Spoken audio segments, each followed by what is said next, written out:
नमस्कार। आज के पॉडकास्ट में हम बात करने वाले हैं पहलगाम में हुए आतंकवादी हमले की और उसके बाद से भारत के आक्रामक रुख की।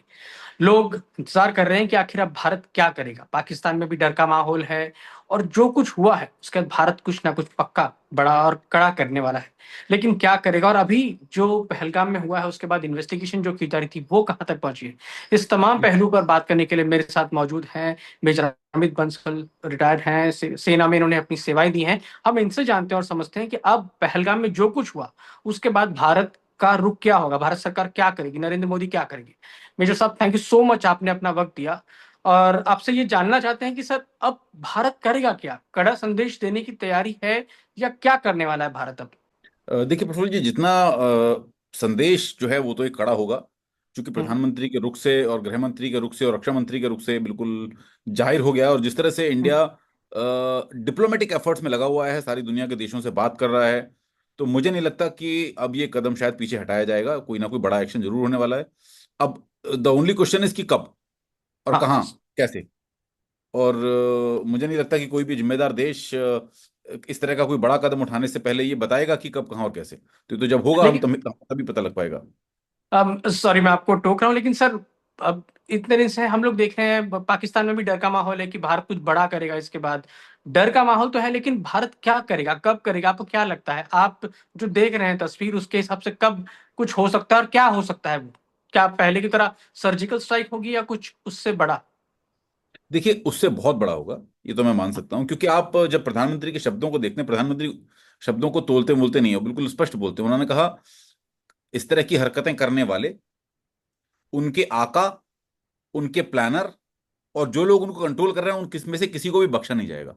तो इसमें कौन कौन शामिल हो गए? इसमें टेरर ग्रुप शामिल हो गए, उनके सीनियर कमांडर शामिल हो गए, उनके लॉन्च पैड शामिल हो गए, उनके ट्रेनिंग सेंटर शामिल हो गए, और पाकिस्तानी फौज के वो लोग शामिल हो गए जो इनके साथ किसी तरह से इन्वॉल्व हैं, और इनडायरेक्टली पूरी पाकिस्तानी आर्मी इनके साथ इन्वॉल्व है।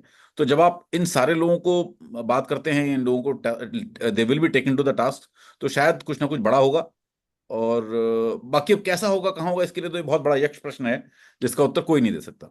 सर आप कहते हैं पाकिस्तान आर्मी जो है उसको भी लग रहा है कि कुछ होगा भारत की तरफ से, बड़ा होगा, इसलिए शायद बार बार पाकिस्तान की सरकार की तरफ से या उनके मंत्रियों की तरफ से कहा जा रहा है कि पाकिस्तान एक न्यूक्लियर स्टेट है, हमारे पास न्यूक्लियर बॉम्ब है। क्या ये एक तरह से अपनी ताकत दिखाने का है या अपना डर दिखा रहे हैं वो लोग?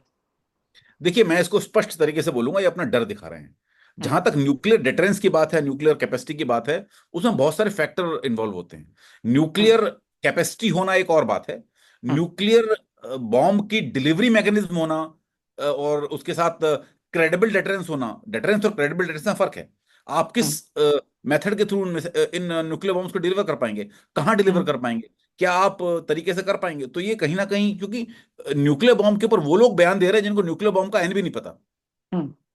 कोई भी पॉलिटिशियन उठ करके बयान देने लगता है, कोई भी नेता उठ करके बयान देने लगता है, कोई भी सड़क छाप सोशल लीडर उठ करके न्यूक्लियर बॉम्ब के बारे में बयान देने लगता है। न्यूक्लियर बॉम्ब एक बहुत हाईली टेक्निकल डिवाइस होता है, इसको ऐसे आप नहीं कर सकते हैं फायर। आपके पास, आप ये बताइए, आपके पास डिलीवरी मैकेनिज्म क्या है यार? आप कौन सी मिसाइल हाँ। के ऊपर इसको फिट करके भेजेंगे, कहाँ भेजेंगे, क्या भेजेंगे? तो ये तो किसी को नहीं पता। आपके पास क्या, आपने कभी अपने न्यूक्लियर डिवाइसेस को मिसाइल्स के साथ टेस्ट किया है? क्या आपने कभी जो आपके जो न्यूक्लियर बॉम्ब है उनके साथ में आपने एक्सेप्ट जगह ही टेस्ट के अलावा तो कुछ भी नहीं है। तो बहुत सारी चीजें इन्वॉल्व होती हैं, बहुत सारी कैलकुलेशंस इन्वॉल्व होती है, वेरी हाईली टेक्निकल इशू। तो आप न्यूक्लियर बॉम्ब की बात कर रहे हैं, ठीक है, न्यूक्लियर का आपने टेस्ट कर लिया है, मानता हूं न्यूक्लियर टेस्ट कर लिया है, बट आप सही मायनों में एक न्यूक्लियर पावर्ड नेशन नहीं है। आपके पास क्रेडिबल न्यूक्लियर डिटरेंस होना चाहिए। क्रेडिबल न्यूक्लियर डिटरेंस आज भी पाकिस्तान के पास नहीं है। सर और दूसरी चीज ये भी है कि 99 का जब हुआ था, कारगिल वॉर हुआ था, तब भी दोनों देश न्यूक्लियर पावर थे। तो ये सिर्फ एक तरह से टैक्टिक्स नहीं है कि दुनिया के वर्ल्ड पावर्स को किसी तरह इन्वॉल्व करके भारत से बचने के लिए पाकिस्तान ये टैक्टिक्स अपना रहा हो? देखिए, मैं नहीं समझता हूं कि दुनिया में कभी भी अब न्यूक्लियर वॉर होगी। हम्म। पहली बार जब हिरोशिमा और नागासाकी पर न्यूक्लियर बॉम्ब गिराए गए थे, तो वो एक प्रोजेक्ट का हिस्सा था जिसमें वो अमेरिका देखना चाहता था कि इनका नागरिकों के ऊपर क्या इफेक्ट होता है। और हम्म। जो डिवास्टेटिंग इफेक्ट हुआ, उसके बाद से दुनिया के किसी भी देश को, मैं नहीं समझता कि वो कभी ever ever in the future वो न्यूक्लियर बॉम्ब यूज करेगा, क्योंकि ये बहुत जिम्मेदारी की बात है। हम्म। न्यूक्लियर बॉम्ब को रखना और उसको, तो आज की डेट में और फ्यूचर में भी, मैं मानता हूँ कि न्यूक्लियर जो है वो केवल एक डेटरेंस है, वो एक हम्म। वेपन नहीं है। हम्म। वेपन होने में, डेटरेंस होने में फर्क है। अब पाकिस्तान में क्या है, कुछ नहीं है, वो शोर मचाते हैं न्यूक्लियर मार देंगे, न्यूक्लियर मार देंगे, न्यूक्लियर। आपको पता है कि क्या होगा? आपने चलिए एक न्यूक्लियर बम मार दिया, आपने एक हम्म। 40 किलो टन का, 50 किलो टन का एक आपने न्यूक्लियर बम छोड़ ही दिया, बट उसके बाद हम्म। पाकिस्तान का क्या होगा?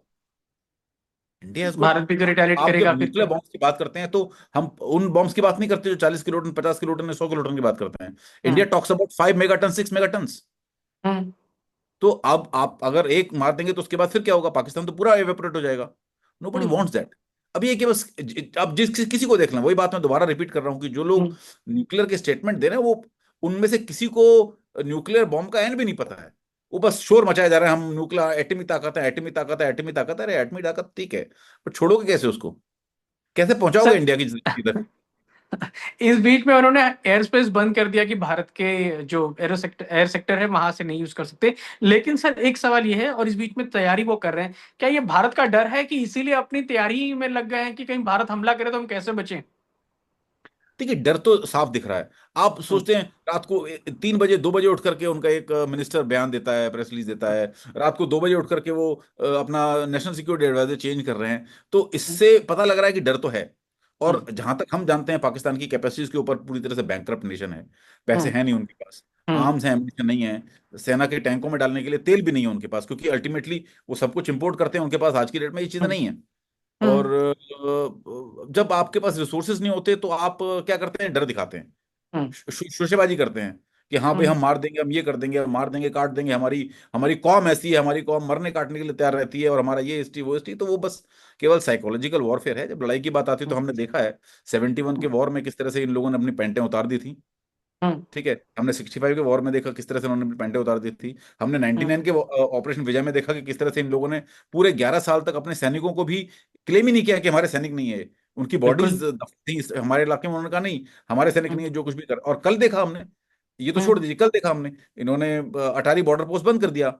हम्म। जो जबकि पाकिस्तानी काफी सारे नागरिक इस तरफ खड़े हुए थे, उन्होंने कहा हम्म। हमें अपने अपने ही नागरिकों को डिसोन कर दिया कि हमें नहीं लेना, जो मर्जी करिए हम्म। इनका आप। तो जो कंट्री अपने खुद के नागरिकों के प्रति, अपने खुद के सैनिकों के प्रति, अपने खुद के एग्जिस्टेंस के प्रति और अपने खुद के सेल्फ रेस्पेक्ट के प्रति कंसर्न नहीं है, तो आप उस कंट्री से क्या उम्मीद कर सकते हैं? सर अब दो अहम सवाल सर, कि पहलगाम में जो कुछ हुआ था सर, मैं मतलब ये जानना चाह रहा हूं कि अब क्या किस तरह की आप देखते हैं कि कार्रवाई करेंगे अगर भारत और पाकिस्तान के बीच में फील्ड पे लड़ाई होती है, तो क्या स्थिति रहेगी, दोनों के पास क्या ताकतें हैं, किस तरह से ग्राउंड पे एक दूसरे को टैकल करेंगे सर। देखिए, मैं बहुत स्पष्ट और बहुत प्रैक्टिकल बात करता हूं। आप देख हम्म। रहे हैं दुनिया भर के चैनलों पर वो ग्लोबल फायर पावर इंडेक्स के कंपैरिजन चल हाँ। रहे हैं कि भारत के पास इतने टैंक, पाकिस्तान के पास इतने हम्म। टैंक, इसके पास इतनी पनडुब्बी, इसके पास इतनी पनडुब्बी। ये कंपैरिजन नहीं होता है।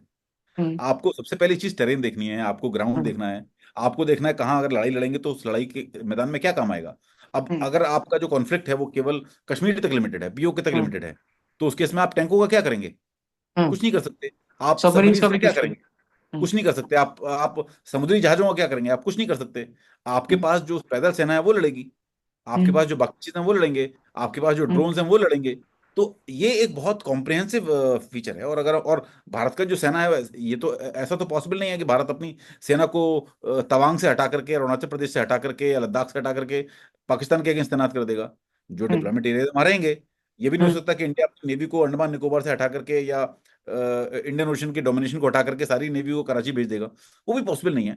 तो प्रैक्टिकली कितने रिसोर्सेज हम दे पाएंगे पाकिस्तान को टैकल करने के लिए, ये एक मैटर करता है। दूसरा मैटर करता है किस टेरेन में आपकी लड़ाई हो रही है।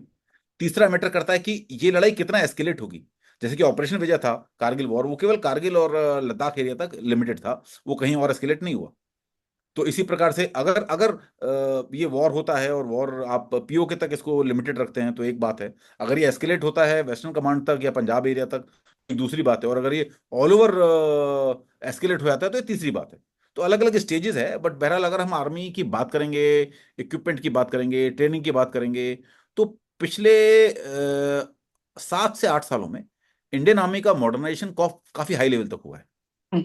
आपने नए वेपन खरीदे हैं। मैं अगर ग्राउंड सोल्जर की बात करूं तो पहले ग्राउंड सोल्जर्स के पास एक इंसास राइफल होती थी, अब उनके पास 6 राइफल्स हैं, उनके पास AK-203s हैं, उनके पास हाई लेवल कम्युनिकेशन सिस्टम्स हैं, उनके पास एक integrated command and control system है, हमारे पास एक बहुत बड़ी तादाद में ड्रोन्स हैं, हमारे पास बड़ी तादाद में एंटी टैंक मिसाइलें हैं। तो वो बहुत एक इंडियन आर्मी को एक कहीं ना कहीं एज देता है। और यही एज थी जिसकी वजह से कारगिल में आप देखिए, कारगिल में अगर आप किसी फौजी को पूछेंगे कि ट्रेडिशनली माउंटेन्स में अटैक में क्या होता है, तो माउंटेन्स में अटैक में क्या होता है कि जो माउंटेन के ऊपर बैठा हुआ है उसकी कैजुअलिटी अगर हुई है, तो जो अटैक करने वाले की 100 कैजुअलिटीज होंगी, 10 टाइम्स। बट हमारे साथ वैसा नहीं हुआ। तो स्ट्रेटेजिकली हम लोग वेल ऑफ हैं, technically we are well of.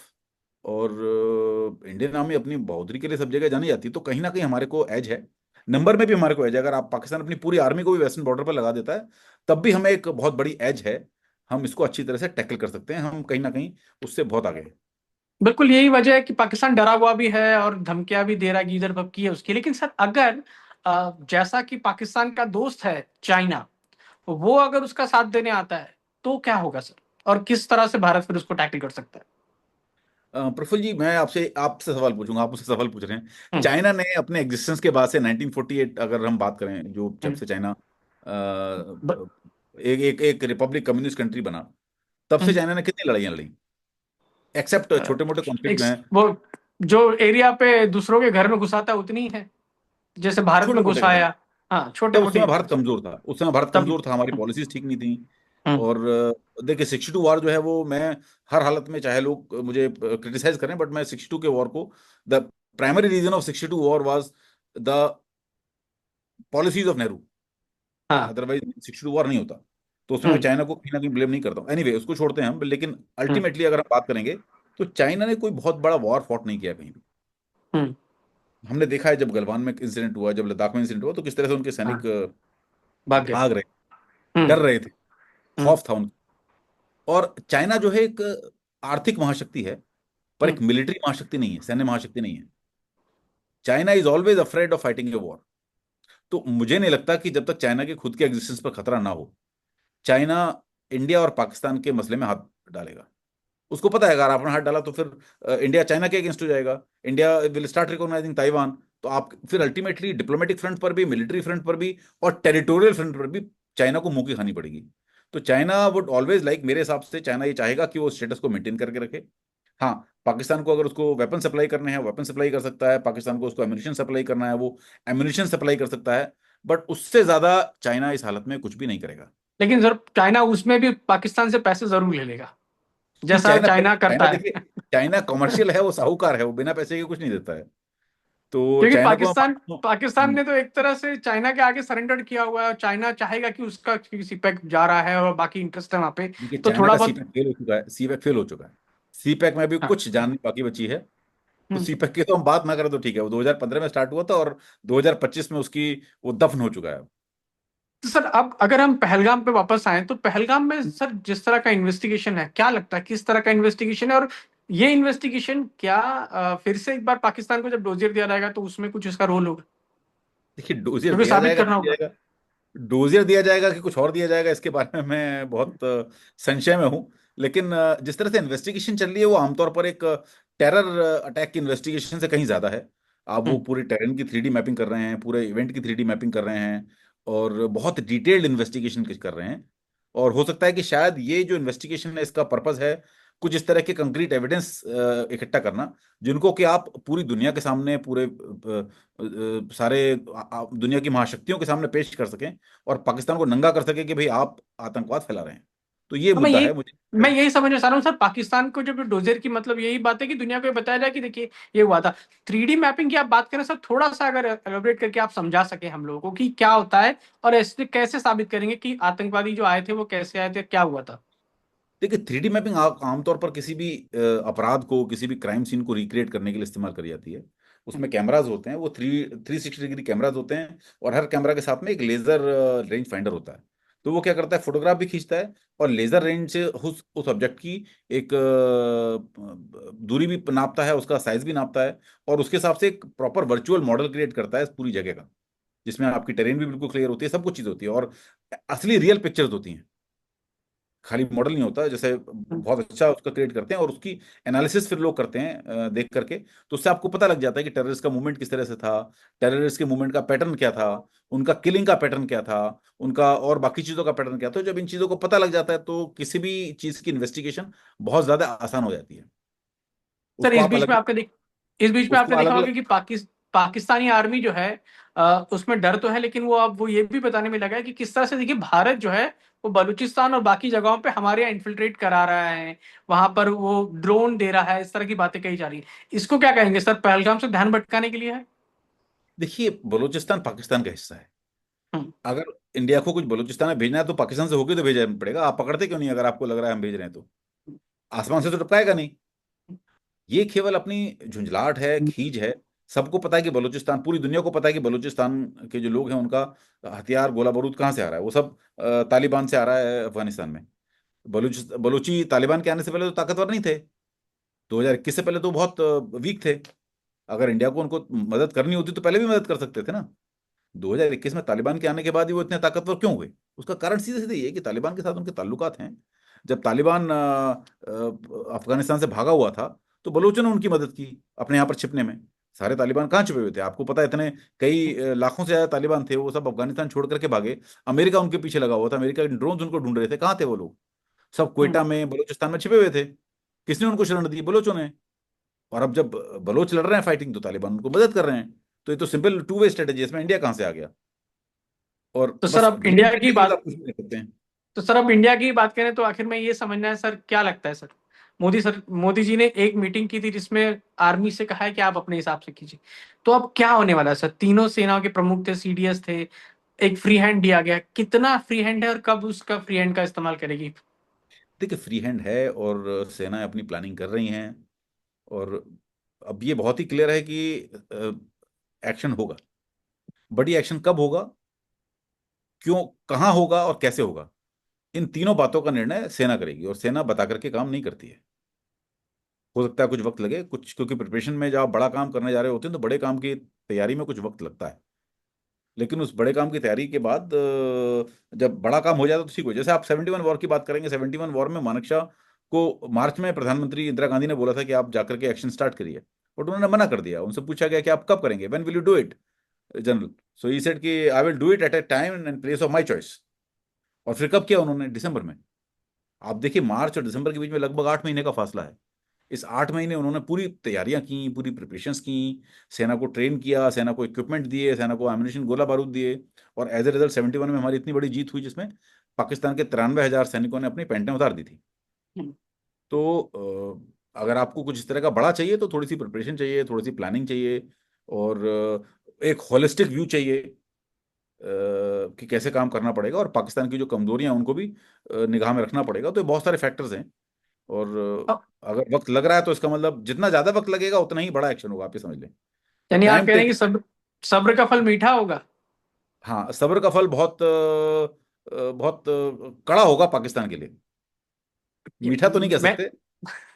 नहीं, बहुत भारतीयों के लिए तो मीठा होगा, क्योंकि जिस तरह के हमले पहलगाम में हुए, उससे पहले भी हुए, तो वो कहीं ना कहीं तकलीफ देगा। वो पाकिस्तान जो है हाँ, उसके देखिए, उसको आतंकवाद के सुकून ऊपर देगा हम आपको लोग। एक, आतंकवाद के ऊपर एक फाइनल चोट तो चाहिए। और वो फाइनल चोट एक बड़ी चोट होगी। और ऐसी चोट होगी कि पाकिस्तान को पता नहीं लगेगा कि कब कहाँ से क्या आया और कब कहाँ से गया। मतलब दर्द बहुत होगा पाकिस्तान को। तो ये ये वैसा ही सब्र जो होगा कि है जैसे जैसे बालाकोट ना। हुआ था और उन्होंने कहा कौवे मारे यही फ्रस्ट्रेशन निकालते रह गए अपनी। हाँ, तो अब कौवे तो नहीं मरेंगे, लेकिन ये इस बात का इंश्योर किया जाएगा कि पाकिस्तान में पाकिस्तान खुद जाकर के पूरी दुनिया को बताए कि हाँ भाई, हमारे को मारा गया है। Thank you so much sir.